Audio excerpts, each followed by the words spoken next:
Take a look as we are heading back to the 75 card format. 60 plus 15, 2 games to go. Brad Nelson on the right of your screen is about to get us underway in game 6. And just like games 1 to 5, Matignon's at home. Creeping tar pit for Matignon. By the way, I had a couple of players ask about my headphones. Oh, yeah. We're using those to hear player audio. So I was actually listening to the players talking at the table. And you know, as we were telling that story about how well these guys are getting along, I mean, the laughter that was coming from Yep. their microphones was so amazing. See, and there we go. Exactly what we talked about. He didn't have the Mana Leak, but there's a divine offering for the Sphere of the Suns. The delayed Mana Leak, if Right. you will. Again, you know, normally you might not counter the mana acceleration, but Brad feels it's very, very important in this matchup. And there's a Tectonic Edge. So when Guillaume plays another land, Brad has the opportunity to send him back. Blow up a Send them creeping both tar back. pit.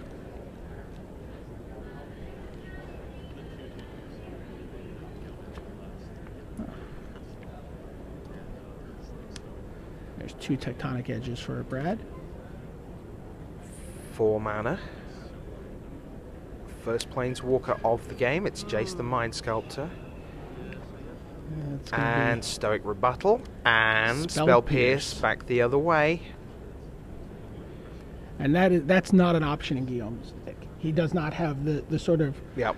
he does not have the package to fight. He can't have a war. A war over counter spells. He's going to lose. If there's a counter for his counter, then it's done. Unless he has 6 mana. Yes. Advantage Nelson. Jess, Diana, and Corey over his shoulder, watching their boy 1 game away. I think by now we probably also have Tom Ross and Corey Baumeister and Eric Froelich, Eric Brian Froelich Kibler. there. Brian Kibler watching, rooting for him. That's interesting because I'm reliably informed that Guillaume's sister Pauline is quite impressed with Mr. Kibler. Oh, there's Jace the other way. And get rid of those. She's looking for a different Player of the Year playoff. Guillaume's mum Sylvie watching. His aunt Martine, cousin Cecile, and her husband Philippe. That's his party. Although, as he said, that's if they come. They were partying out late into the night in Paris. They were all here this morning. Yeah. It was pretty funny. I walked up with Brad this morning from the hotel, and as we came up, Guillaume was there with his family, and Brad was like, "Sorry, Matignon family, I have to beat your son," and Guillaume was like, "Well, they don't speak English," and Brad's like, "Well, translate for them," and he's like, "No." Yeah. And then Guillaume's sister said, I speak English." Oh, spoil sport. I must say, some other people who were very impressed with having the Player of the Year playoff were the Pro Tour Paris top 8. They were quite excited to find out that after they've qualified, they could go and celebrate on Friday night because they don't have a top 8 the next morning. There's Gideon. For Brad, straight up to 8. So if you want to use your Creeping Tar Pits, they got to come at Gideon. Preordained for Matignon. Takes a look, plenty of cards in hand.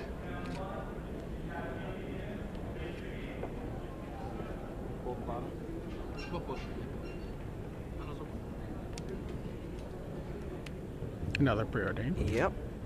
I enjoyed it so much, let's do it all again. Stick them on the bottom, draw a card. Tectonic Edge. Tumble and Magnet. there's Tumble Magnet. Not Spin Engine. Or indeed Training Unless he Drone. decided into A his 3 Spin mana Engine. artifact that won't be seeing play here.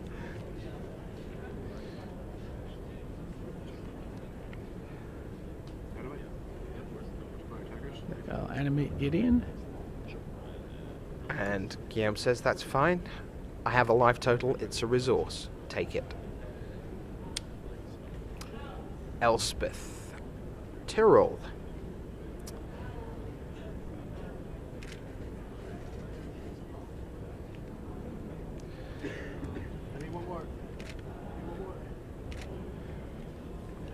And Team Brad becomes literal. has he got like a big Brad and a little Brad and another little Brad? Remove the sticker, I guess. It's a lot of. It's a lot of He's making tokens live on air. There we go. A big Brad and two little Brads. and a big Gideon.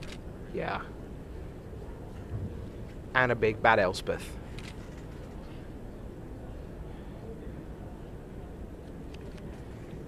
And again, we've got a couple of tectonic edges looming.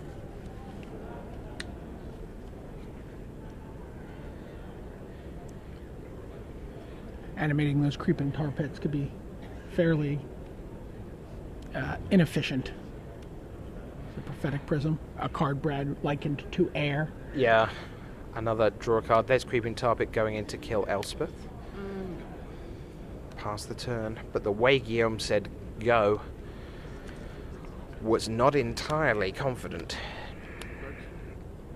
He still has his Tumble Magnet with 3 counters. Actually, didn't creeping tar pit have to attack? Oh no, Gideon attacked last turn. Yeah. Well, Guillaume's quite happy to be at 14. So I'm going to activate, says Brad, and this time Guillaume says, let's tap your guy. I'll get beaten by tokens, and then Brad, 3 mana. And what have And then we he got plays down? a Magic the Gathering logo. Yeah. I suspect that might be...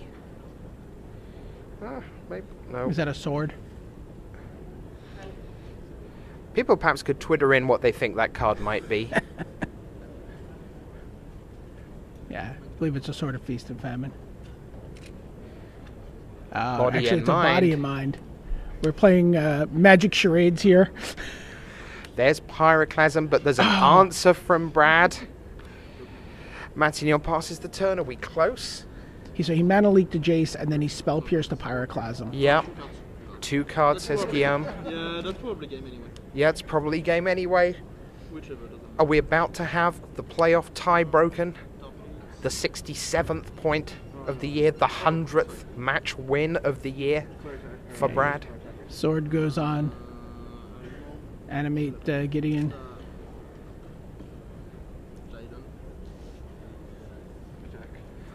Smash. 6. Matignon, No, almost it's not out the of same. chances. We can use the 2 target. No, it's not the same.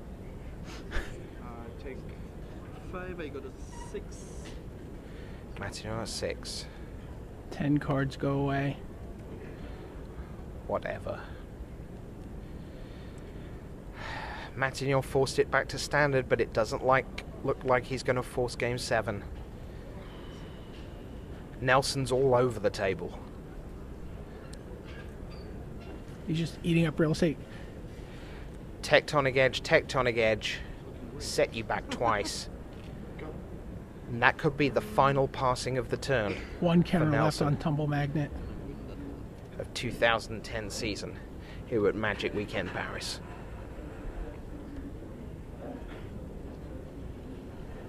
Not that for a jump. Guillaume's looking for a way out.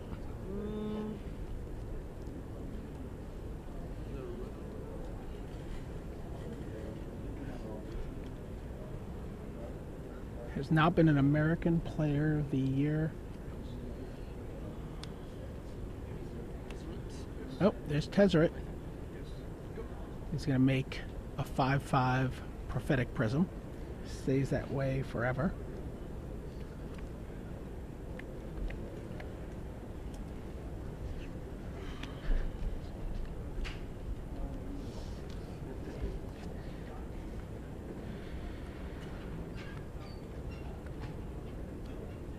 Head in hands, is it despair or just thought? I think it's both. I'm at 6. He confirms that he's at 6. At Worlds, we saw him dancing around the arena when he beat Paolo Vida Rosa in the semi-final. See the flashbulb of Pro Tour photographer extraordinaire Craig Gibson. Is that the flashlight of doom when it comes in to record the last moments? It's like, he's taking pictures of the board This stage. means I'm losing.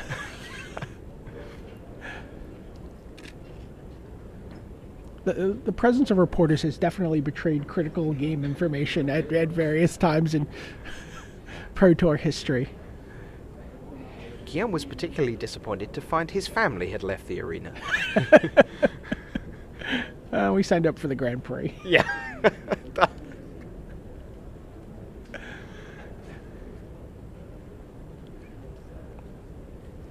Any word from Guillaume whether he's going to play in the Grand Prix after this? Well, he certainly registered a pool and seemed pretty happy with it and took it very professionally and did it thoroughly, so I think he's planning on playing. Unlike Paul Rietzl, who proposed to register for the Grand Prix and then build a sealed deck and then not play in the Grand Prix, but get an appearance fee for playing in the Grand Prix. Paul's going to be a little bit busy because he has a Pro Tour top 8 to come back Right. for in He the morning. can't make day 2. That is correct. Even at 11-0, he would not be in day 2 of the GP. All right. Matignon continues to try and puzzle his way out of a situation that sees Sword of Body and Mind equipping a Brad Nelson token, plus 2 more Brad Nelson tokens, courtesy of Elspeth Tyrrell earlier in the game. A Gideon Jura at 8, A wolf. a lone wolf, as it were. 2-2.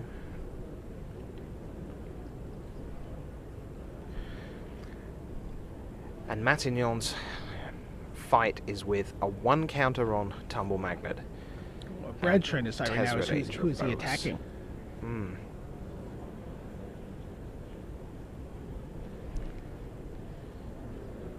Yeah, he may very well just be sending everybody at Tezzeret, giving another turn to Matignon. And even if Tezzeret leaves, that's still a 5-5, right?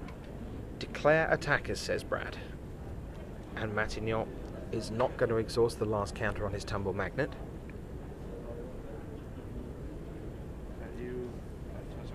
Okay, so we have the Sword of Body and Mind plus the Wolf at Tezzeret. And then So 2 if soldiers. either of those hit, Tezzeret's dead. It doesn't Uh-huh. it does not trigger now. Right. The sword will not trigger if it hits Tezzeret. Okay, So he's going to eat the wolf. yep. Take 2. Take 2. This Guillaume token goes will to 4. eat Tezzeret. Everything was attack Gideon and Fable. Gideon goes to 10. Brad plays a land. One Looks- card in hand. Yeah, it looks like Matignon has a Stoic Rebuttal in hand.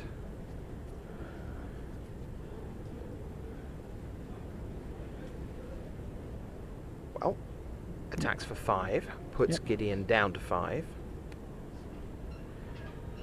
3 mana, says, I'd like to make another Tumble Magnet. He's making a fist of it. He really is. Guy doesn't know when he's beaten. He may not think he is. By the way, he also has Metal Crap. That Stoic Rebuttal costs 2. Mm-hmm. It is effectively counterspell at the moment. What a heartwarming word that is.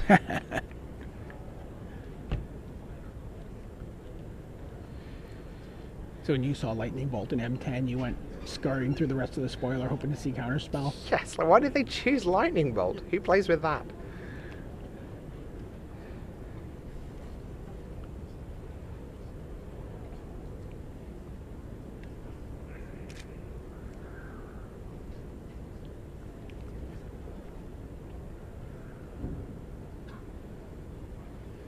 Brad trying to decide whether or not he's going to animate his Gideon to get a token. And I'm fairly- Unlike a lot of other animate effects, you can't do that in your attack step. Since it's a planeswalker ability, it has to be done at sorcery speed. Uh-huh. So you don't get to say, oh, you're going to tap that guy? Animate Gideon. For attackers. So I would like to attack. I will tap your sorted dude. That's sworded, not sorted. Mm-hmm. And I'll attack you with the other 2. Drop you to 2. Got to attack A kill. Oh, he That's killed. tapped. Nice. Yep. Tapped Kill guy. your prism. That's right. So Gideon is at 3. There are 3 activations left for Matignon of Tumble Magnets various. He's got to be thinking about killing Gideon here and being able to survive at 1.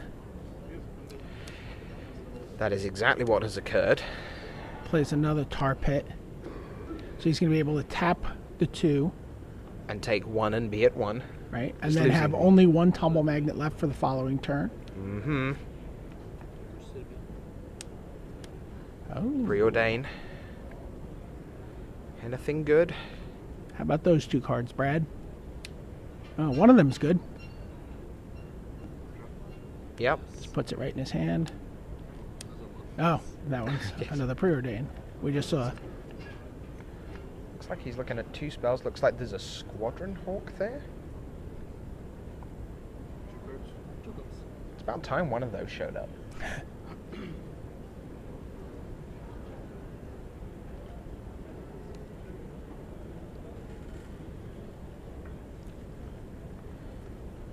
So is Brad going to take a Squadron Hawk and then get to the air? He's thinking about pyroclasms. Yeah. and We've already seen one. Pretty sure Guillaume does not have Pyroclasm in hand right now. I mean, if it's Squadron Hawk, he certainly takes it, Yeah. right? So maybe it isn't because he- he's thinking. Because he gets to Squadron Hawk. He doesn't have to play them all out. He gets his opponent to 1. Yeah. If he can deal with the stuff, then he plays another Squadron Hawk. And Yeah. So almost put with fish so that fish comes out.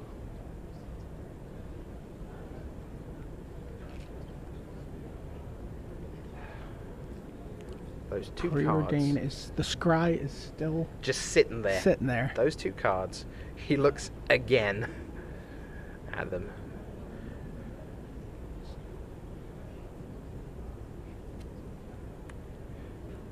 One goes to the bottom. One goes to the top. The one that goes to the top looks like it was. That was a Squadron Hawk he put on the bottom, we can see. But what he kept on top, it looks like, was a His sword, sword. of body and mind. Put that on. So now, what that means is that a Pyroclasm does not kill his guys. So now, Matignon untaps. What is there for him of any help? 6 mana, 1 activation of Tumble Magnet left. Nelson, 2 potential attackers, both with swords. One potential attacker without a sword. Mm-hmm. They win this. Can I do this? We can see where that little bald spot for Guillaume has come from. Yeah. He was doing the same thing at Worlds, whether he was winning Indeed. or losing. Yep. There's a 3rd tumble magnet. Okay. Yes. That is an answer. Pass the turn.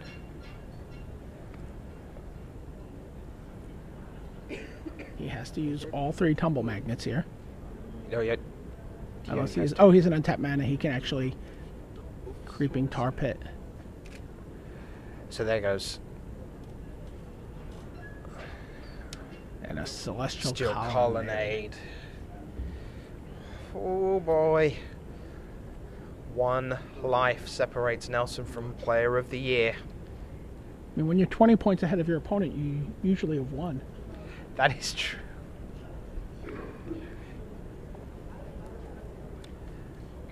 As a Mox Opal, Matignon has 1 card in hand. we know it's Stoic Rebuttal.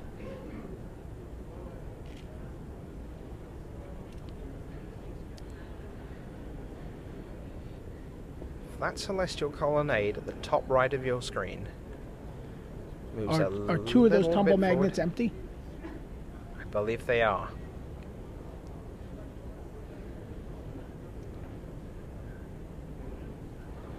I only see a die on the top one.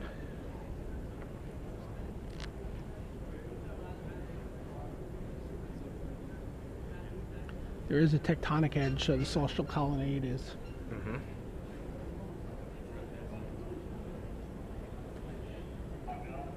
Nelson looking at combat, and he was saying the other day in a show we did together that to him, the red zone is where he wins. He's much better, he says, with 7 creatures on the board than 7 cards in hand. That is just not true. I gotta say that watching Brad play, I watch him play with cards in his hand masterfully. There's the colonnade. I'm sure that's your choice. Did he say, I'll tap one of your choice? That's what it sounded like. Doesn't matter. It doesn't matter. No attackers. Declare attackers. Here we go. He's not attacking with that 1 token. He's just...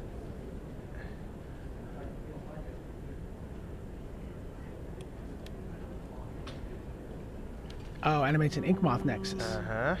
Look that guy. Sure. Block that guy. And then Tectonic Edge, your That guy. Celestial Colonnade. Still alive. Ratchet Bomb.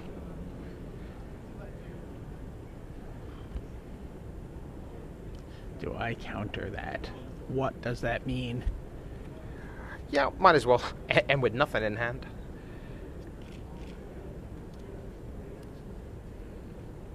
It's not finished. Oh, it isn't. And Please. Thank you for 3. Pyroclasm. 18? Attack you for 3. Not yet, not yet. Which does kill the... Jace the Mind Sculptor. Stoic Rebuttal. Might have been better on the Jace. It's the second time we've seen a sort of 1 turn. 1 turn delay on a card. Spread the Make- sickness in yeah. Super Sealed. Yeah. Declare right. attackers. Tap a guy. Who said you can't remove charge counters from permanents? Matignon draws. And draws again. Ready Prism. Yeah, Brad says you can draw. Matignon looks. It's a land, and there it is! Brad Nelson of the United States is your Player of the Year for 2010, defeating Guillaume Matignon by 4 games to 2 in the playoff. BDM, Pro Tour Historian, give it to us. What does it mean? This is just amazing. This is a huge weight off of Brad Nelson's shoulders. It's the first American since John Finkel to win the Player of the Year title. It's been a long time. And first non-Japanese player since 2004 when Gabriel Nassif won. Yeah. Just a historic match. We've never seen a Player of the Year playoff before. This was a showdown for the ages. 2 just great players. 2025. People will watch that match and go, training drone, what is... Right. what We is saw a that guy?" training drone. Sorry. We saw everything. We really did. We saw 2 different standard decks. We saw 5 different super sealed decks. Blackcleave Goblin attacking We for saw 2. Blackcleave Goblin. We saw an unequipped training drone get arrested. Yeah, because obviously it's a big threat. It was an amazing set of games. 2 great Absolute- players. 2 great players, absolutely. But I think if we're being ruthlessly honest, if Matignon had won, you would have felt that he'd in some way stolen Player of the Year. Oh, absolutely. Because it was so Brad's for so long. I mean, he picked Paulo's pocket at Worlds. yeah. Right? He snuck up behind him, and you know, you had to feel like going into that top 8 at Worlds, Paulo had to feel like the Player of the Year title was going to be his. Yes. He looked at that bracket, and he saw at the end of it a Player of the Year trophy. Yeah. And And- he saw Matignon in the way and went, well, I beat you in the last top 8. Right.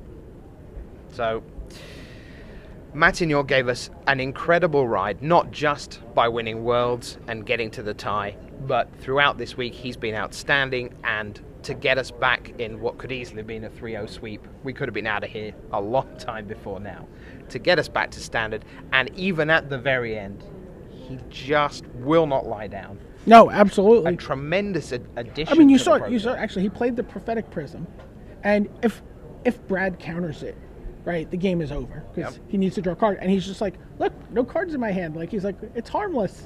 Yeah. You know, he's still like maybe trying to figure out some way to, you know, what's going to happen here. Let it happen.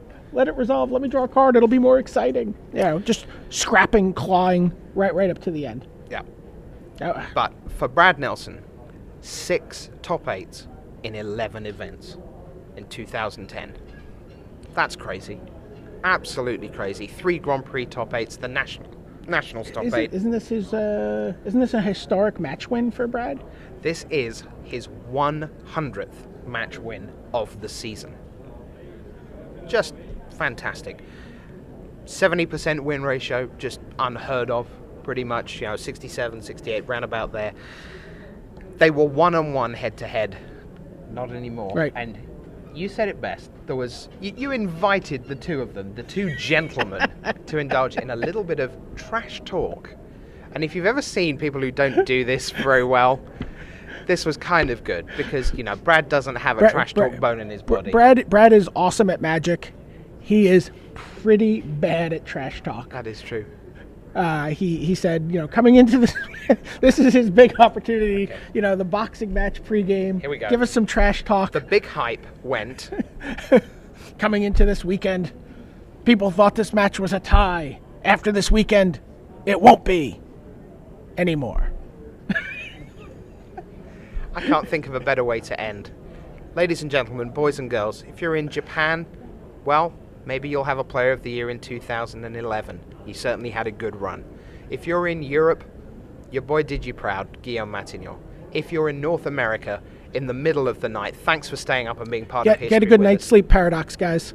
Yeah. Sleep happy. Sleep happy. You have a Player of the Year, and his name is Brad Nelson. Until we meet again for, oh wait, that's right, Pro Tour Paris top 8, top 4, top 2, the champion in less than 24 hours from now, give or take. I'm your host, Rich Hagan, for historian Brian David Marshall, saying bye.